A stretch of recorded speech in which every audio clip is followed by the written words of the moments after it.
আসসালামু আলাইকুম। শিক্ষা একাডেমিতে তোমাদের সবাইকে স্বাগতম।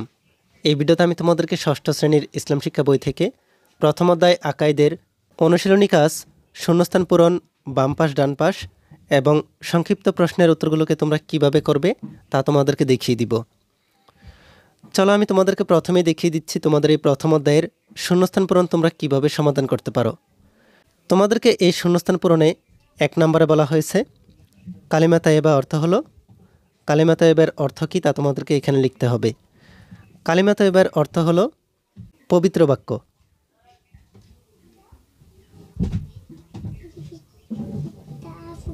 তাহলে তোমরা এখানে দেখতে পাচ্ছ তোমাদের এই 1 নম্বরে কালিমা তাইয়্যিবার অর্থ হলো পবিত্র বাক্য। এরপরে তোমাদেরকে 2 নম্বরে বলা হয়েছে কালিমা শাহাদাত ঈমানের অন্যতম কী বাক্য। তাহলে এই 2 নম্বরের উত্তরটি হচ্ছে কালিমা শাহাদাত ঈমানের অন্যতম প্রধান বাক্য। কালিমা শাহাদাত ঈমানের অন্যতম প্রধান বাক্য। এরপর 3 নম্বরে বলা হয়েছে ঈমানে মুজমাল অর্থ সংক্ষিপ্ত কী। তাহলে এই 3 নম্বরের উত্তরটি হচ্ছে বিশ্বাস। ঈমানে মুজমাল অর্থ সংক্ষিপ্ত বিশ্বাস। এরপর 4 নম্বরে বলা হয়েছে আল্লাহ তাআলা সকল গুণের কী। আল্লাহ তাআলা সকল গুণের আধার। এরপর 5 নম্বরে বলা হয়েছে ইসলামী আকীদায় তাওহীদের পরই কার স্থান। তাহলে 5 নম্বরের উত্তরটি হবে রিসালাতের।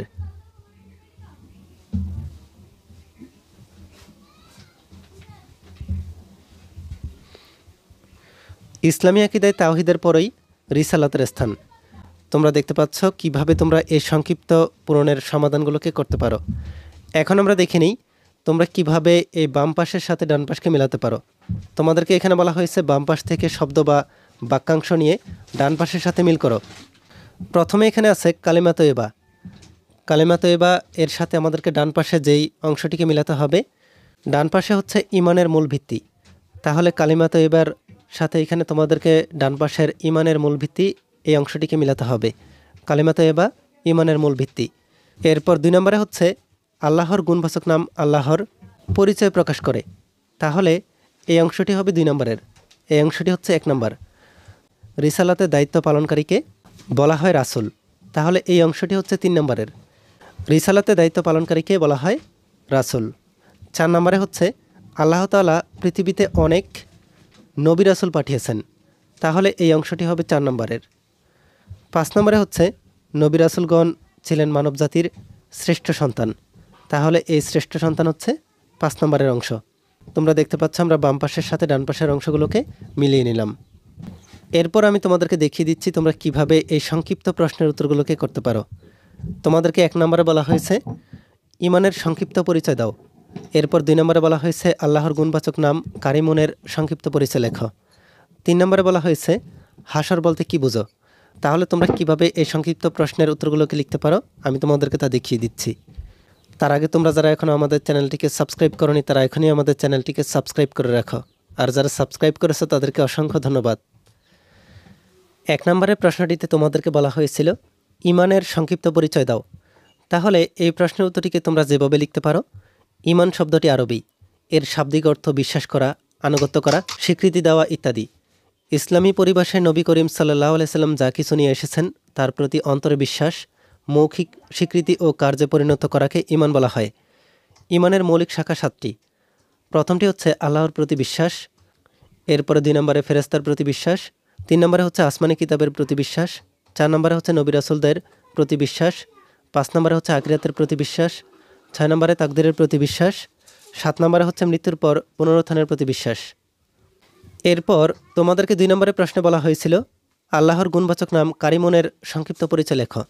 এই প্রশ্নের উত্তরটিকে তোমরা যেভাবে লিখতে পারো, মহান আল্লাহর 99টি গুণবাচক নামের মধ্যে কারিমুন অন্যতম একটি। কারিম শব্দটি আরবি। এর শাব্দিক অর্থ দয়াময়, মহানুভব, উদার ইত্যাদি। দয়া, কৃপা, ক্ষমা, সহনশীলতা, মহানুভবতা, উদারতা প্রভৃতি গুণাবলীর সমাবেশ পূর্ণমাত্রায় যে সত্তার মধ্যে বিদ্যমান তাকেই বলা হয় কারিম। আর এসবের সমাবেশ পূর্ণমাত্রায় একমাত্র আল্লাহ পাকের মধ্যেই বিদ্যমান।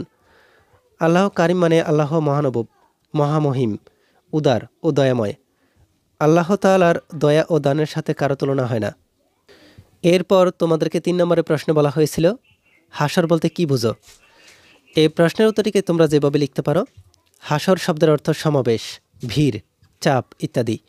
পুনরুত্থানের পর ভীত শঙ্কিত জিন ও মানুষ একজন আহ্বানকারী ফেরেশতা ডাকে এক বিশাল ময়দানে সমবেত হবে। একে বলা হয় হাসর। হাসরের ময়দানে আল্লাহ তাআলার সামনে দাঁড়িয়ে জীবনের সমস্ত কৃতকর্মের হিসাব দিতে হবে। ইহকালে যারা ঈমান এনেছে, ভালো কাজ করেছে, তারা আল্লাহর রহমত পাবে, আরামে থাকবে, চিরশান্তির জান্নাত লাভ করবে। আর যারা ঈমান আনেনি, ভালো কাজ করেনি, তাদের কঠিন শাস্তি হবে। তাহলে তোমরা দেখতে পাচ্ছ তোমরা কিভাবে এই সংক্ষিপ্ত প্রশ্নের উত্তর লিখতে পারো। এই ভিডিওতে এই পর্যন্তই। পরবর্তী ভিডিওতে আমি তোমাদেরকে এই অধ্যায়ের বর্ণনামূলক প্রশ্ন, এরপর পরবর্তী পৃষ্ঠায় তোমাদেরকে বহু নির্বাচনী প্রশ্ন এবং সৃজনশীল প্রশ্ন দেওয়া হয়েছে। এই প্রশ্নগুলোকে তোমরা কিভাবে সমাধান করতে পারো তা তোমাদেরকে দেখিয়ে দিব। এই ভিডিওটি তোমাদের কাছে ভালো লেগে থাকলে ভিডিওটিতে লাইক ও শেয়ার করে দিতে পারো। আর পরবর্তী সকল ভিডিওগুলো পাওয়ার জন্য আমাদের এই চ্যানেলটিকে এখনই সাবস্ক্রাইব করে রাখো।